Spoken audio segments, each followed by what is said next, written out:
Hello, today we're here with poet Diane Raptosh, who's going to read and discuss her poem for Sign and Breath. Welcome, Diane. Hi, thank you so much. I'm so happy to be here. Here, being whatever here is, here. Here we are. Thank you. Nice to be here. So we'll begin by hearing your poem. Alrighty. So the title of this work is 14, and I will just jump right into reading it, and then we can go into our discussion right after that. 14. I know when it begins to stink, you've got to do something.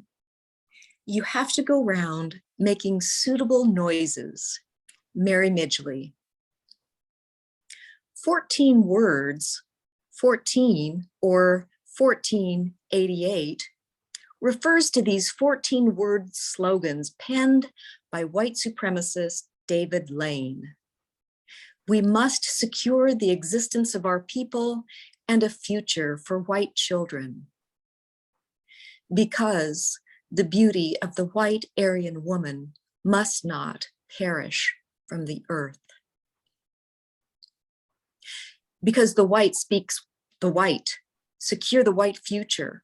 Because the white for, because the white because, not the earth, because white perish earth, perish beauty, the woman earth, speaks the white must, because white speaks perish, because white existence earth speaks perish, because white speaks white, because the white because.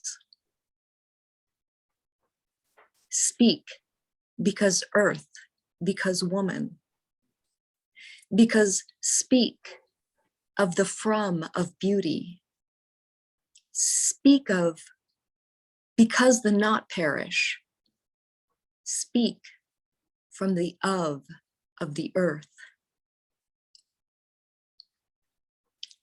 Wow, what an incredibly complex and interesting, profound poem, Diane. Thank you so much for reading it.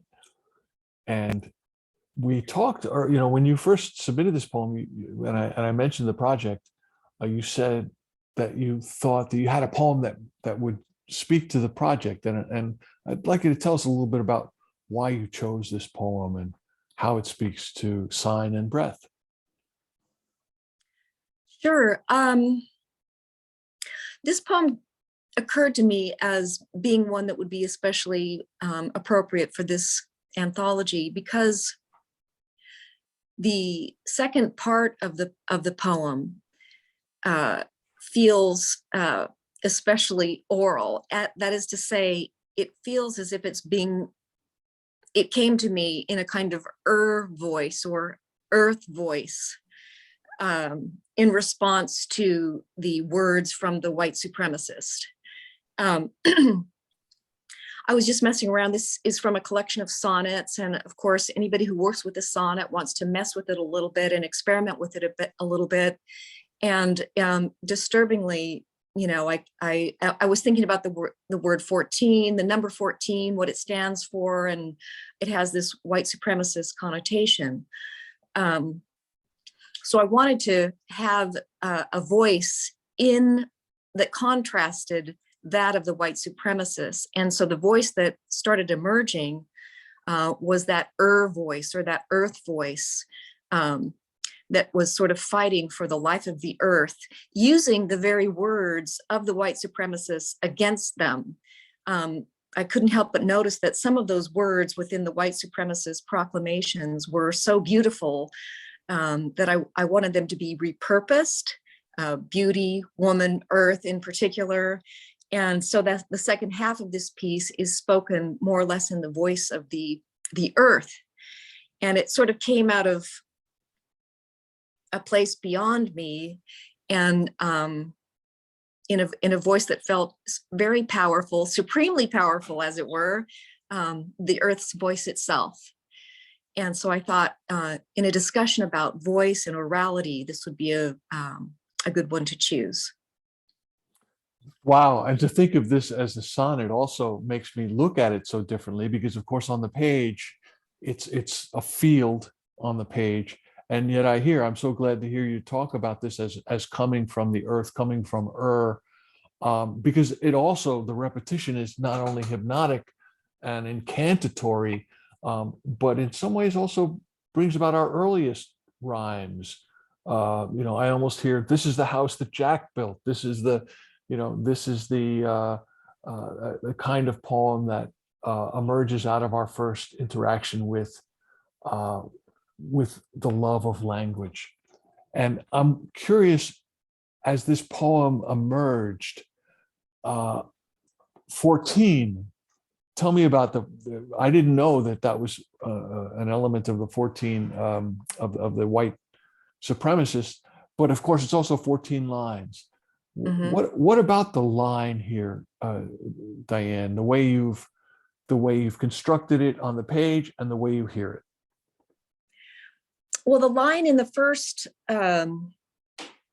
section, they're almost like one word lines from the white supremacists, 3 stacks of 1 or 2 word lines from the white supremacists, posed in very stark terms, surrounded by white space.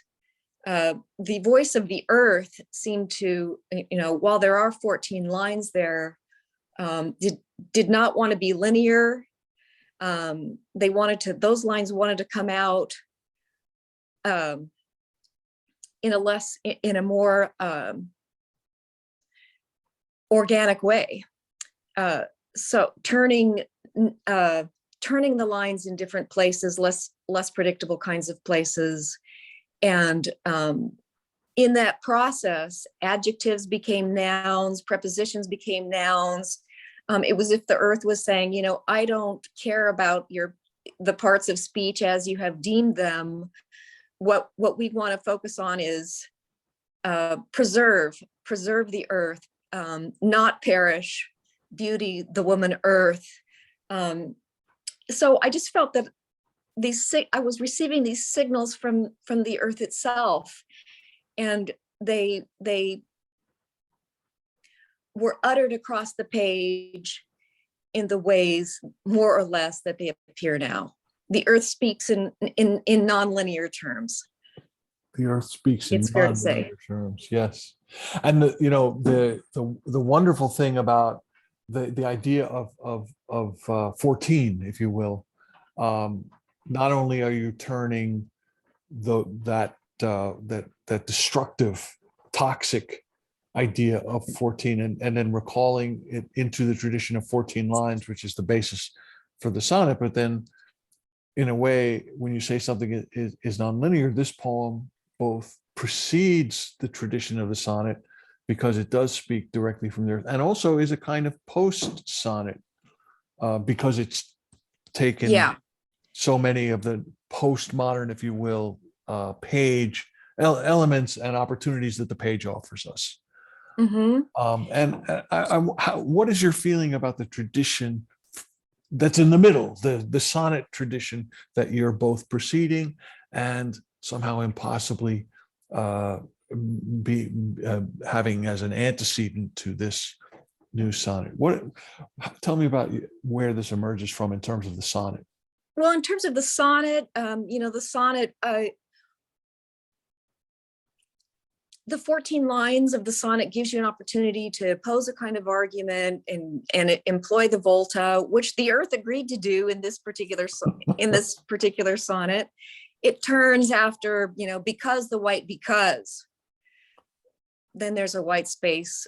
So that would be the volta there, providing a kind of way through in those last 4 lines. Speak, because earth, because woman, because speak of the from of beauty, speak of because the not perish, speak from the of the earth, is the sort of resolution, as the resonating lack of resolution that characterizes a sonnet. It seemed like the perfect. I've been writing almost exclusively sonnets for the past couple of years because I needed a form for the kinds of things topics I've been working with.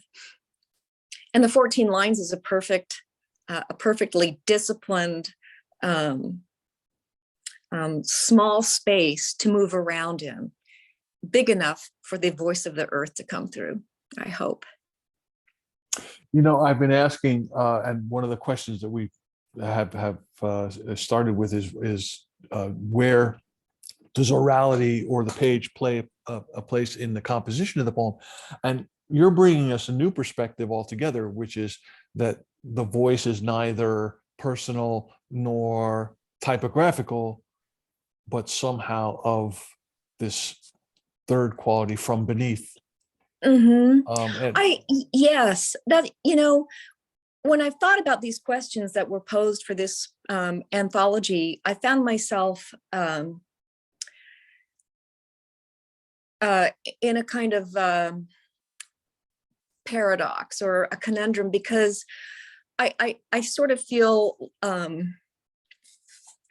sort of like Baudelaire said about the poet rejoices in the privilege that he can at will be both himself and another.